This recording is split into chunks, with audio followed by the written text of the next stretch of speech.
All right, everyone, let's do some homework help for simple harmonic motion number 3. As you can see from the page that I have, this is an older version of the homework, but I've only deleted, not added, so that will make life a little bit easier. I will toggle back and forth with my computer screen here so we can see what's going on.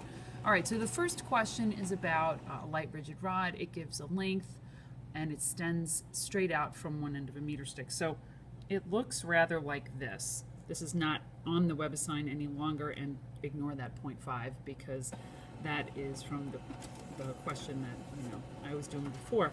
But this gives you an idea of what we're talking about. This is exactly like the question that we had as an example in class. So I'm not going to talk too much about this one because you do have an example to go back to.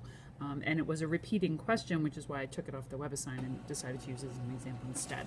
But just some key things. It's a physical pendulum because here is the center of mass for this larger rod, and of course it is oscillating and the pivot is not through the center of mass. So what you're going to want to do is use the parallel axis theorem, right, to find the new inertia of this rod, which they remind you here about how to find that. Okay, just a couple of reminders. The D is going to be the length from the pivot to the new center of mass. Okay, so make sure that you add those together and then square them. Once you've got that, honestly, there's no need to really rederive a physical pendulum's period formula. We've done that in class already. Reminder, you do not need to memorize that formula. If you were doing a free response question with that, you would end up, I know they'd ask you to derive it anyway, and it's not going to be found on a multiple choice question. It's just not the sort of thing you need to memorize.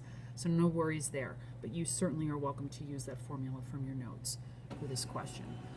For part B, what percentage does it differ for a simple pendulum? Well, use the formula for a simple pendulum and then of course do a percent difference. Okay, number 2 with its spelling error and questionable punctuation. That is not on this one, apparently. This is one, oh yes it is, never mind. There it is. As I'm hopeful you're aware, I pick and choose questions. This one was not for its English value, but it was for its physics value. This one, there's nothing tricky about this. This is a simple pendulum they're talking about. You can just use the relationships that go with simple pendulums. 2 pi square root L1G equals the period. And then, of course, frequency is the inverse of that. Same thing for number 3 about the guy entering a tall tower. That particular question, again, not a physical pendulum. This is a simple pendulum. And so you can use your period formula of period equals 2 pi times square root of L1G, figure out how tall is the tower, because they say that it is pretty much the length of the pendulum there. And, of course, then there's that question about the moon.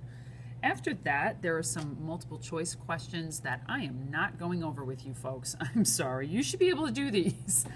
Just don't spend a whole lot of time guessing. All right, you don't get too many chances on them, but they should not be difficult at all. Going over net forces and energies and things along those lines, velocity. Use your knowledge of conservation of energy for those sorts. And that is pretty much it. So not much for me to say there. Please find me if you have some questions as we finish up this unit. Okay, thanks.